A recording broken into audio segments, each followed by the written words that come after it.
a eu lieu mardi en Russie, chez Poutine. Un entretien porté sur les relations bilatérales et sur les derniers développements régionaux et internationaux. Une visite qui a presque dérangé les États-Unis car les USA veulent que ces deux pays, à savoir l'Arabie Saoudite et les UAE, puissent se rallier à leur cause.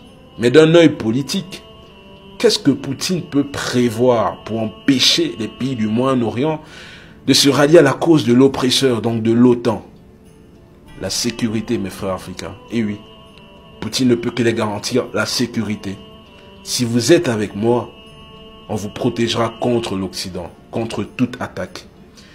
Ce qui est une éventualité lorsqu'on voit que la Russie peut déplacer 40 000 soldats tchétchènes prêts à défendre des intérêts saoudiens et émiratis. Chers Africains, l'OTAN est épuisée.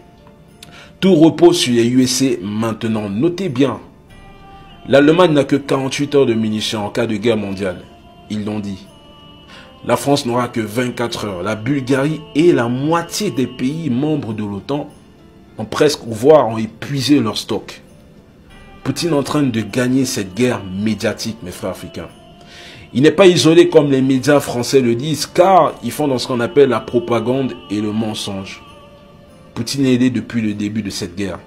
Il a cassé ce blocus grâce aux pays arabes et africains qui le soutiennent et ont de façon intelligente rallié sa cause, celle d'être neutre ou d'être avec lui simplement.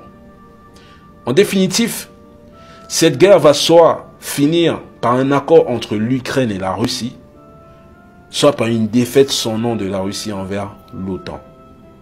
Sauvegardez cette vidéo, car d'ici peu, on en rigolera. See you.